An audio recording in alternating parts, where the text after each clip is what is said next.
G'day, I'm Poultry Pete, and welcome to a new series on all things poultry.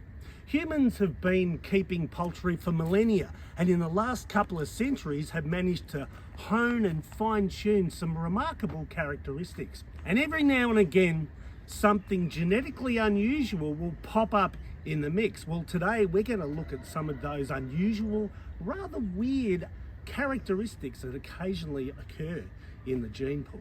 This is a frizzle chicken. It's an Asiatic heavy breed. They have a beautiful temperament, very docile, very easy to keep and rather gentle.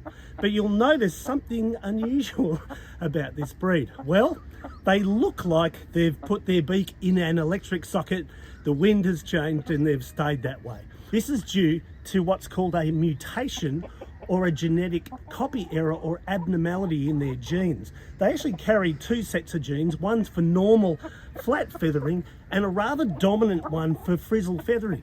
Now let's talk about the positives and the pitfalls of keeping a breed like this. Well, first of all, they're a gentle breed. They're also good for laying eggs and they go excessively clucky. They make wonderful mothers.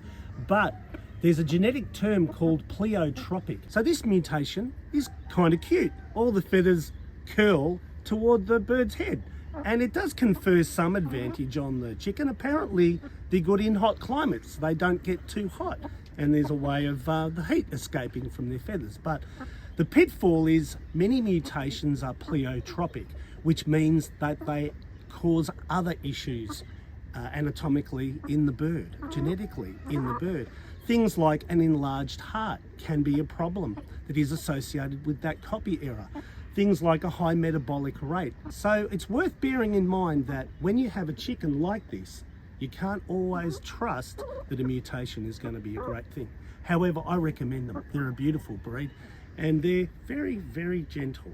When Marco Polo, the famous explorer, stumbled across these, he described them as being cats with a beak. These are silky chickens, and you guessed it, another very unusual mutation. Have a look at the feathers. These chickens have another copy error or mutation in their feathers, which prevents their feathers from forming properly. The normal microscopic hooks and barbules are not resident in silky chickens. So if you have a look at the feathers, it's pretty much all fluff, but they have a number of other characteristics that are really interesting. For example, underneath they've got jet black flesh with beautiful white feathers. There's ebony and ivory just there. And the other unusual thing about silky chickens is they're polydactyl. They have more than the standard 4 toes on their feet. Every now and again you might get some that have 6 or occasionally 7 toes on their feet. These silky chickens are very, very popular, especially for young families who want to have a soft, cute, very docile bird for their children. Highly recommended for young families.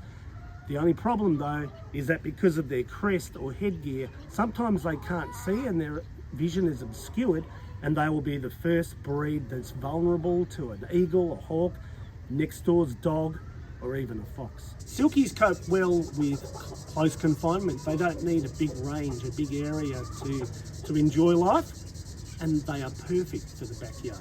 And they also make great mothers. They're obsessively clucky. If you leave eggs out for any short period of time, they'll start sitting on them and wanting to become mothers. Would they survive in the wild?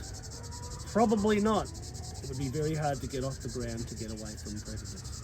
Thoroughly recommend the silky. This is a white crested blue Polish chicken. Isn't she beautiful? And you'll notice the chief characteristic is a massive crest on her head. This is a really unusual characteristic, again caused by a mutation in the genes. I have a Polish skull here to show how unusual Polish chickens are. Now most chickens have more of a flat skull. A Polish skull is domed, and that's the reason why we have such a large pom-pom on the head. Now, that'll do.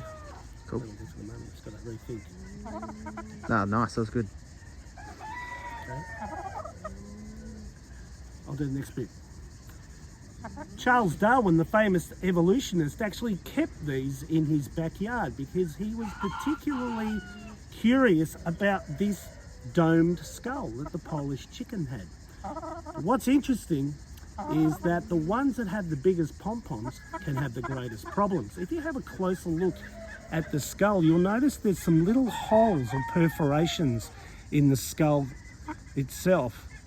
It's not unlike the fontanelles of a baby. You know when a baby child is born and their skull has little apertures called fontanelles, which in time close over so that the entire skull is fused. Well, the problem with Polish, especially the ones that are big crested or the homozygous ones, is that the skull is ballooned and it has these holes in it, which renders them vulnerable to trauma and some kind of brain damage.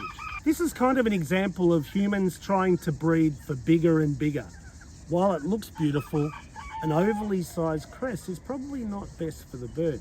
So choosing a Polish chicken with a smaller, tighter crest and not so large a skull is probably better for the bird. Do you know, Polish chickens probably rival Silkies for tameness. They are excellent for young families and children. They're easy to pick up from behind because, as you can see, they don't have peripheral vision. And they make awesome pets. Very easy to tame. They'll jump up on your lap. They come in a variety of colours: gold, silver, chamois, white crested blue, white crested black, and various other colours. And they're available in most countries around the world. This is a Houdan, or Houdan chicken from originally France. They were a dual purpose breed, mainly bred for meat.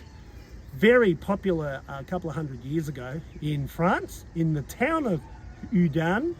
You'll notice they've got some unusual characteristics too.